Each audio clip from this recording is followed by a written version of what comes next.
Hello friends, कैसे हो आप सभी। Helping hand for settlement YouTube channel पर आप सभी भाइयों का स्वागत है। मैं आपका अपना दाबॉस आ गया हूँ आपके दिलों में जगाने दोस्त। तो दोस्तों, यहाँ पर हमने 2-3 ऑडियो को मर्ज करा है ताकि आप इन हमारी वीडियो से आप कुछ सीख सको और सेटलमेंट करवाने में वो आपकी हेल्प दे और आपको नई नई चीज़ों का पता लगे। तो दोस्तों, निराश किसी को भी नहीं होना, सेटलमेंट एक दिन में नहीं होता है, लेकिन एक न एक दिन जरूर होता है दोस्तों। तो वीडियो में देरी ना करते हुए, जैसा कि हमारा वीडियो का कंटेंट है, यहाँ पर हमारी किसी बैंक वाली रिकवरी गर्ल से बात चल रही थी। उसने हमें कहा कि सर, आप अपना जो आपने पास्ट में कोई सेटलमेंट कराया हो उसका लेटर दे दो 20% का। मैं अपने बॉस से बात करके आपको भी 20% में आपका अकाउंट क्लोज करवा दूँगी। तो हमने भी उसको भेज दिया। अब देखते हैं क्या होता है आगे। तो चलिए सुनते हैं हमारी क्या क्या बातें हुई हैं। हेलो, यस, अमित कुमार से बात कर रहे हैं। कर रहा हूँ। Amit ji, good morning. प्रीति बात कर रही है सर, यस बैंक के भी आपसे। बोलिए। तो आपके यस क्रेडिट कार्ड का पेमेंट ड्यू चल रहा है, काफी समय से पेमेंट ड्यू है, आप पेमेंट नहीं कर रहे हैं सर। Yes ma'am. क्या प्रॉब्लम आई सर, आप इसे क्लोज क्यों नहीं करवा रहे हैं? मल्टीपल डेप्ट हो गया था, 1 बाय 1 सेटल कर रहा हूँ हाँ सबका। जी। मल्टीपल डेप्ट हो गया था, 1 बाय 1 सेटल कर रहा हूँ सबका। अच्छा, तो सेटलमेंट करके क्लोज करवा दीजिए सर। हाँ तो बताओ, डीपीडी क्या चलती है इसकी? सर, आपका डीपीडी चल रहा है, वो 4 मंथ का ड्यू चल रहा है, 5th मंथ का करंट ऐड करके है सर। 5 महीने का होल्ड हो गया है। नंबर ऑफ डेज क्या है, कुछ कंफर्म कराओगे? 5 महीने देख लीजिए कितना होता है सर। हाँ जी, 5 महीना सर, 5 पर मंथ महीना के हिसाब से देख लीजिए। हाँ जी, मीन्स करंट मंथ ऐड करके 5 मंथ का आपका ड्यू पेंडिंग हो गया है सर। आप 120 मान बताइए, लूँ? आप सेटलमेंट करके।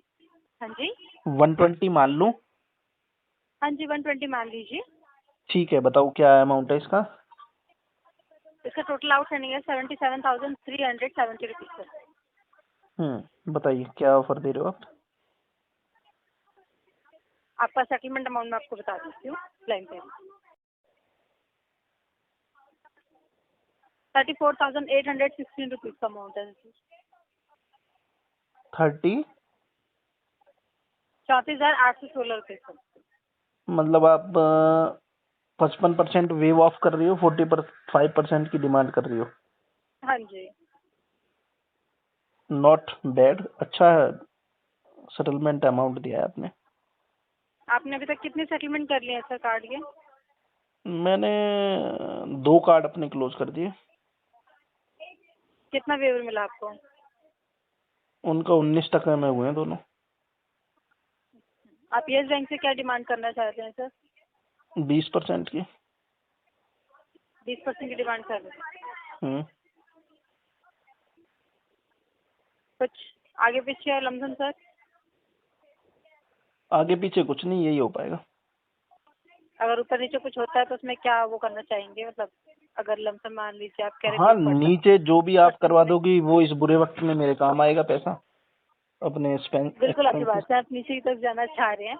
बट मैं वैसे पूछ रही हूँ, अगर मान लीजिए 20% में ना आ रहा हो, लमसम 25% के अराउंड अगर जा रहा हो तो करवा देंगे कि नहीं? नहीं, 25 तो बहुत ज्यादा हो जाएगा मेरे लिए भी। तो जो आपने ऐसे 19% में क्लोज करा उसका एक बार लेटर दिखाएंगे सर? कौन से बैंक से लिया है सर आपने?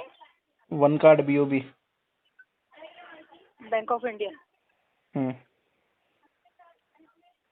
तो आप मुझे इसका एक बार सेटलमेंट लेटर दिखाएंगे जो आपको 19% में मिला है सर?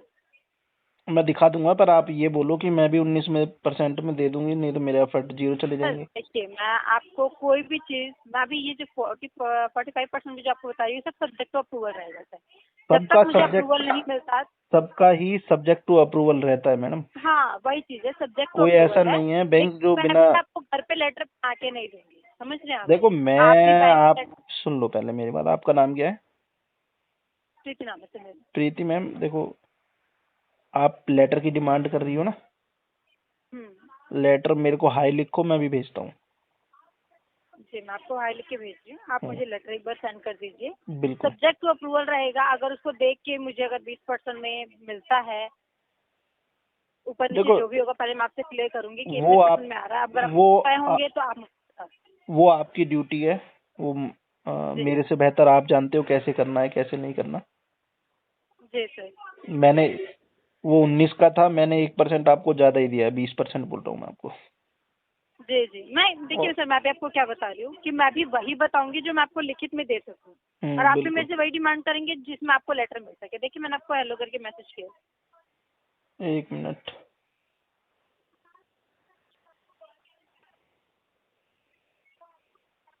मैसेज तो नहीं जा रहा था इस नंबर पे। मैसेज नहीं जा रहा।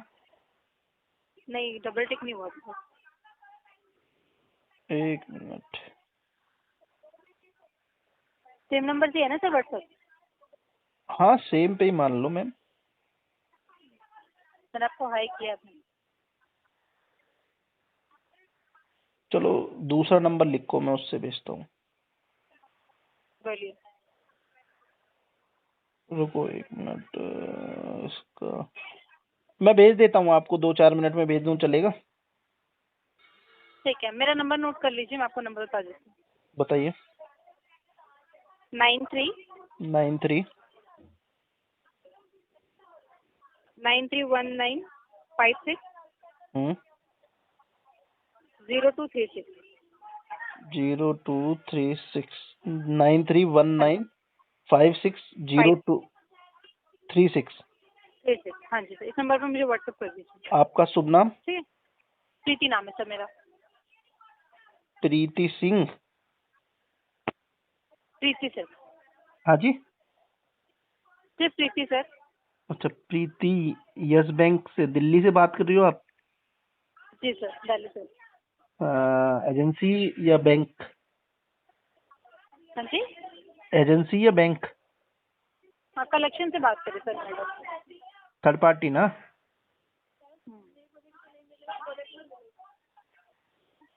हेलो। जी जी सर। थर्ड आ रही पार्टी, हूँ। थर्ड पार्टी हो जी ना जी मैम? जी जी। ठीक है मैं भेज दूंगा मैम, ठीक है, डोंट वरी। ठीक है। ओके। किसी भैया के दूसरे के मोबाइल से भिजवा दूं, चलेगा? हाँ कोई इशू नहीं है, आप मुझे किसी नंबर से भिजवा दीजिए, इससे बात सर, मुझे आप लेटर भेजिए। ठीक है मैं अभी भेज देता हूँ तो आपको पूरा। ठीक है, ठीक। Okay ma'am. तो हेलो। यस, कैसे हैं अनिल कुमार जी? हम तो अच्छे हैं, आप कैसे हैं? मैं भी बिल्कुल बढ़िया हूँ सर। आपका लोन अमाउंट ओवरड्यू में जा रहा है 63 दिनों से 22,267 रुपए की। इसकी पेमेंट कर दीजिए अभी कॉल पर रहते हुए।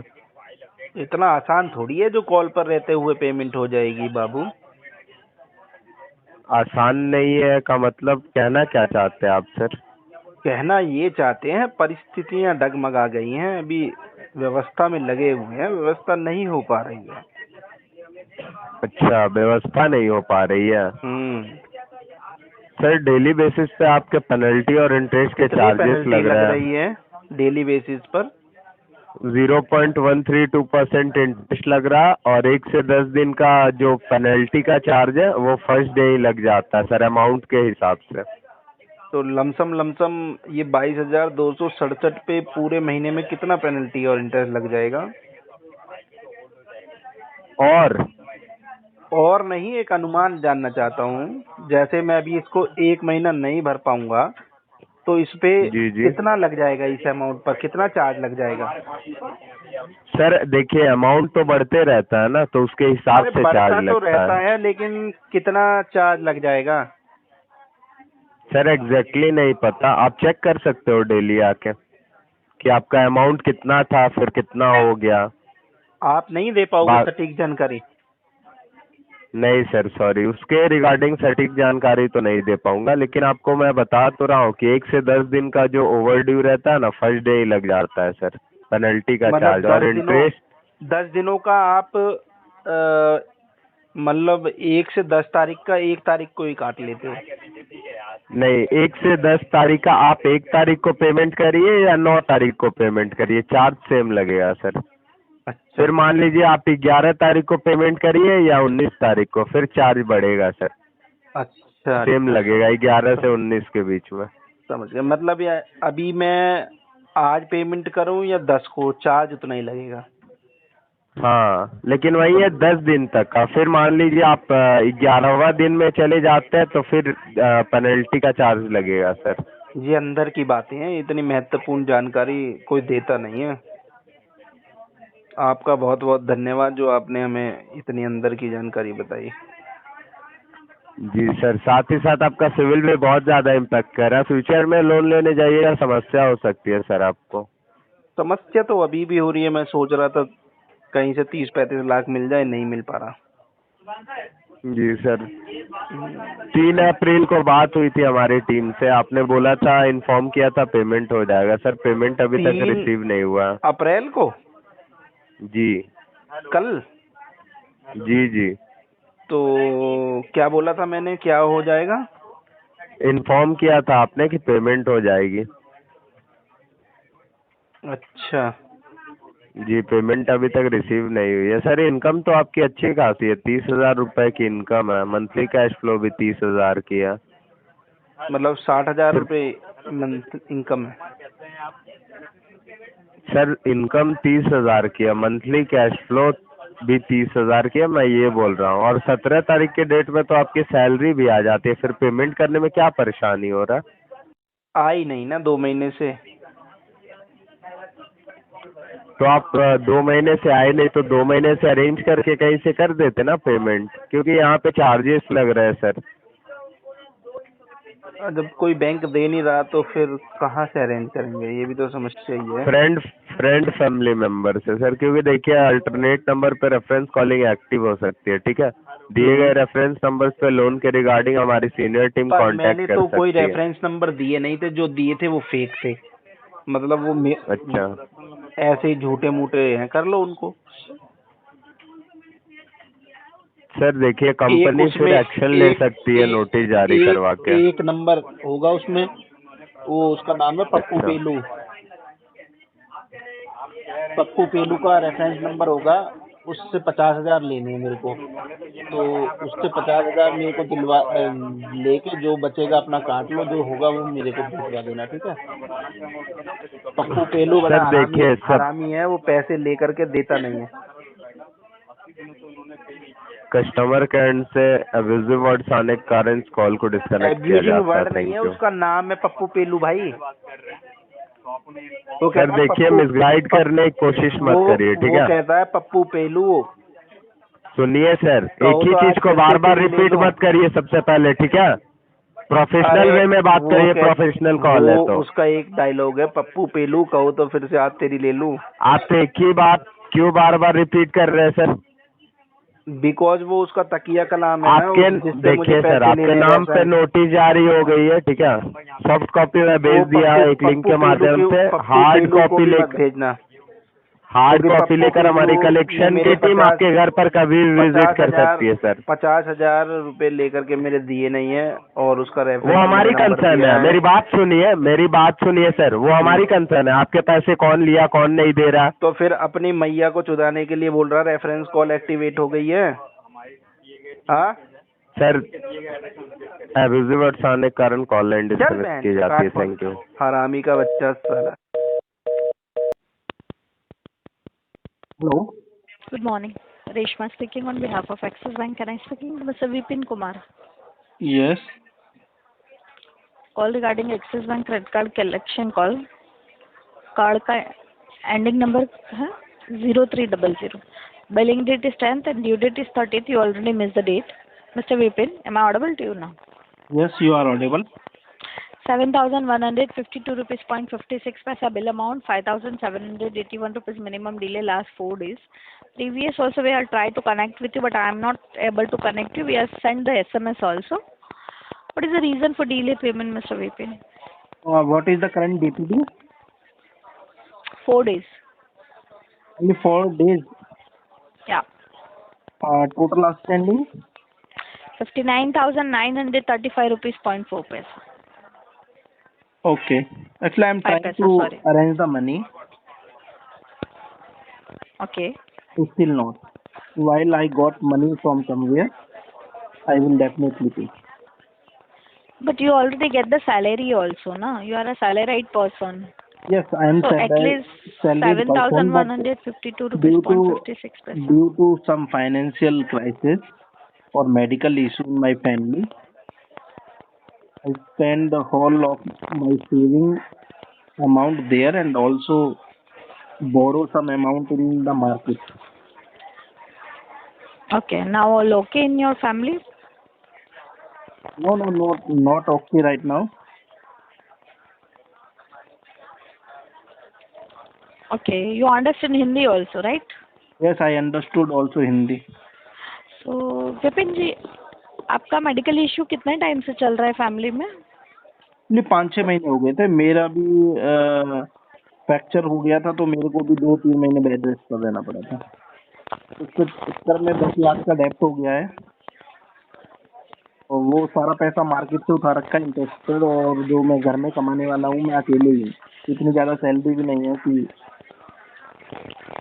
बट बैकअप तो होगा ना, कुछ तो बैकअप होगा ना विपिन जी। बैकअप कुछ नहीं है। मेरे फैमिली बैकग्राउंड में सब फार्मर्स लोग हैं, छोटे मोटे किसान। आप पुलिस में हो राइट, तो आपका इंश्योरेंस वगैरह भी होता है ना, मेडिकल इंश्योरेंस? एक्चुअली अगर मेरा ब्रदर के साथ में मेडिकल इशू आ गया, फादर के साथ में आ गया, तो फादर तो इंश्योर्ड है, लेकिन ब्रदर नहीं होता ना। बट आपने तो ऐसे बताया ना कि आपका था इशू, मेडिकल मेरा भी इशू, था, और मेरे आपके ब्रदर का बच्चे। भी, मेरे ब्रदर का भी था। तो अब परिवार का मैं ही बड़ा हूँ, और कमाने वाला भी नहीं हूँ, तो मेरे को देखना पड़ता है नहीं, सब। जहाँ पे आप 10 lakhs की बात कर रहे हैं तो 5,781 रुपीज बहुत स्मॉलेस्ट अमाउंट होता है विपिन जी। आप एटलीस्ट होता बैंक को तो इतना तो कर सकते small हो, और ही वो है। यूज भी कर सकते हो फिर रिटर्न में मेडिकल में, या फिर आपके घर के खर्च के लिए कहीं पे भी XYZ जो आपको ठीक लगे। वैसे भी आप जो भी पेमेंट करते हो वो कार्ड के लिमिट में आता है, आप उसे यूज कर लेते, बैंक को उससे कोई परेशानी नहीं है। करेक्ट बैंक को करेक्ट। परेशानी वहाँ है जहाँ आप 5,781 रुपीज का भी पेमेंट नहीं करते 60,000 रुपया यूज करके, जो कि लाखों रुपया आप मेडिकल में डाल रहे हो, जो कि फर्स्ट प्रायोरिटी मेडिकल ही है, वो चीज़ को डिनाइड नहीं करेंगे। बट उसमें से आप 1% से भी कम यहाँ पर नहीं दोगे तो बैंक को भी तो परेशानी है ना विपिन जी, हाँ करेक्ट करेक्ट। है ना? I'm तो total आपको आज के दिन understood. में पेमेंट करवाना है, आप किसी से मैनेज कर लीजिए, जैसे करा आपने दूसरी चीज़ों के लिए, फ्रेंड फैमिली मेंबर जिससे आपको ठीक लगे, मैनेज करके पेमेंट कर दीजिए। अभी आप 4 तारीख को ही अभी सैलरी भी आया होगा आपका, अगर हो सके तो उसमें से कर दीजिए, भले ही फिर आप आपका खर्च कर लीजिएगा, इसमें से बैंक को कोई परेशानी नहीं। लिमिट में आता है, आप उसे यूज़ करिए, कार्ड को लिमिट यूज़ करने के लिए ही दिया गया है, बट फर्स्ट पेमेंट करना पड़ेगा, क्योंकि जहाँ पे आप यूज़ कर रहे हो, जहाँ पे एक्सपेंस कर रहे हो, वहाँ से तो पैसा कभी वापस नहीं आने वाला है, बट एटलीस्ट यहाँ पे भरोगे ना तो आपको रिवर्ट बैक में वापस भी मिलेगा। चलो और इवन आपका फाइनेंशियल बर्डन भी कम हो जाएगा, क्योंकि चार्जेस लगने बंद होंगे। यहाँ पे देखिए आपको हर रोज चार्ज लग रहा है 2.5 से 4% का टोटल आउटस्टैंडिंग पे, monthly on daily basis through data base पे। लेट फीस लगता है 500 से लेके 1200 प्लस उस पर 18% GST, है ना? और सबसे इम्पोर्टेंट है आपका क्रेडिट हिस्ट्री, वो भी इम्पैक्ट हो सकता है। अब तक आपको बैंक क्या करिए कि आप पैसा यूज़ करो फिर भरो, यूज़ करो भरो, उससे परेशान नहीं। आगे बैंक फर्दर एक्टिविटी कर सकते, बैंक ने कहा अभी पूरा ही पेमेंट भरना है, तो फिर वो कैसे करेंगे मैनेज आप, है ना? वो नहीं हो सकता, क्योंकि इश्यूज आपको काफ़ी सारे हैं। थोड़ा सा correct. कॉपरेट आपको भी बैंक से करना है। ठीक है, कर लेंगे। हो जाएगा आज के दिन में पेमेंट आपका? आई करेंगे, पॉसिबिलिटी नहीं है। अच्छा, तो पॉसिबिलिटी कब तक की है विपिन जी? एज सुन एज इतना छोटा अमाउंट तो आप कर ही सकते हो हाँ मैनेज, जी। आपके लिए ये छोटा अमाउंट होगा ना, जहाँ पे इतना बड़ा अमाउंट यूज हुआ है। नहीं मतलब आज के दिन में एटलीस्ट इतना तो हो जाएगा। तो दोस्तों घबराना किसी भी साथी को नहीं है, सेटलमेंट एक दिन में नहीं होगा, लेकिन एक दिन जरूर होगा दोस्तों, और वो भी हमारी पॉकेट के अकॉर्डिंग होगा। ये कुछ भी अनाप शनाप बकते हैं रिकवरी एजेंट्स और कलेक्शन के जो टीम वाले होते हैं, सर इससे कम में तो होगा ही नहीं, क्योंकि दोस्तों होता ये है, इसके पीछे का एक फैक्ट ये होता है कि आपका जो केस रहता है ना, वो हर मंथ एक नई बकेट में जाता है। मीन्स कि जैसे हमारी DPD बढ़ती रहेगी, उस हिसाब से हमारा जो सेटलमेंट की जो ग्रेड है वो घटती रहेगी। मीन्स अगर आपका अभी लेटेस्ट केस NPA हुआ है और कोई बैंक या NBFC आपको उस टाइम पे 60% का ऑफर दे रही है, मीन्स कि 60% आप पे कर दो, 40% हम वेवर दे रहे हैं। वही अगर आपका केस 5th बकेट में पहुंच गया तो वो 60 से घट करके 50 या 40 पे आ जाते हैं। तो मतलब ये उसके पीछे का लॉजिक होता है, जितना केस पकेगा उतना अच्छा वेवर मिलेगा। लेकिन हर बैंक का एक और NBFC का एक इंटरनल प्रोसेस रहता है, कौन बैंक और NBFC कितने तक जाती हैं, वो हर बैंक का अलग अलग सिस्टम रहता है। तो आपको क्या है कि आप ये एक मोल भाव का इंस्ट्रूमेंट है, आप नेगोशिएट कर सकते हो। जितना अच्छा आप नेगोशिएट करोगे उतना अच्छा आप को जो सेटलमेंट का वेवर है वो मिलेगा, क्योंकि ये डिपेंड करता है कस्टमर टू कस्टमर। सपोज आप मेडिकल प्रॉब्लम की वजह से आप जेन्युइन तरीके से हॉस्पिटलाइज हो गए, या फिर आपका फैमिली में कोई ऐसी प्रॉब्लम आ गई कि आपका सारा पैसा सेविंग वहाँ खर्च हो गई और मल्टीपल बिल्स लोन चल रहे हैं, उनके पास चुकाने के लिए आपके पास पैसे नहीं बचे, जॉब लॉस हो चुकी है, मतलब जेन्युइन रीजन होना चाहिए आपके पास कोई भी। उस केस में बैंक और NBFC कंसिडर करती है। और बहुत अच्छा कस्टमर को हमने खुद ऐसा देखा है, 10% में 90% का वेवर, 10% में केस, 5% में केस क्लोज करें। देखो बैंक और NBFC आपको कोई जेल भेजने के लिए या आपको प्रताड़ित करने के लिए नहीं बैठे, लेकिन वो आपकी प्रॉब्लम्स को कहीं ना कहीं सुनते हैं। अगर आप जेन्युइन हो तो बाकी मैं आशा करता हूँ मेरी जो वीडियो आपको पसंद आ रही होंगी। आप अगर हमारी वीडियो को पहली बार देख रहे हो तो हमारे चैनल को सब्सक्राइब जरूर करना, लाइक ज़रूर करना और इससे कुछ सीखने का प्रयास जरूर करना। और दोस्तों, अगर आप भी इस कर्ज के दलदल में फंस चुके हो, कोई रास्ता नज़र नहीं आ रहा है, तो settlement is the best option इस सर्कमस्टांसेस से बाहर निकलने के लिए। और हमारा स्क्रीन पर नंबर नजर आ रहा है, किसी भी भाई को किसी भी तरीके की हेल्प चाहिए, वो हमारे थ्रू सेटलमेंट कराना चाहता है तो हम उसका सेटलमेंट 101% करवा करके देंगे। लेकिन हमारी पेड सर्विसेज है, जो पेड सर्विसेज लेने का इच्छुक है वही हमसे संपर्क करें। और आपकी कोई क्वेरी है, आप हमसे कुछ, आपको उसका जवाब व्हाट्सएप पर दे देंगे। उसका हमारी तरफ से कोई भी चार्ज नहीं है। 1 से 2 बार अगर कोई कस्टमर हमारे को फ़ोन करके उसकी अपनी क्वेरी पूछता है या हमसे कोई अपनी प्रॉब्लम डिस्कस करना चाहता है, उसका भी कोई हम चार्ज नहीं लेते हैं। और हम उसको ऑन कॉल ही जो हमारी सर्विसेज है वो प्रोवाइड करते हैं फ्री ऑफ कॉस्ट। हाँ, 1-2 बार के लिए, अगर बार बार करेगा तो फिर कस्टमर को मेंबरशिप लेनी मस्ट है। तो ठीक है दोस्तों, और ज़्यादा से ज़्यादा अपने सभी ग्रुपों में शेयर ज़रूर कर दिया करो वीडियो को, ताकि हम ज़्यादा से ज़्यादा लोगों की जो इस कर्ज के दलदल में फंस चुके हैं और बाहर निकलना चाहते हैं उनकी हेल्प कर सकें दोस्तों। तो फिर मिलते हैं किसी नई वीडियो में, तब तक के लिए जय हिंद, वंदे मातरम दोस्तों।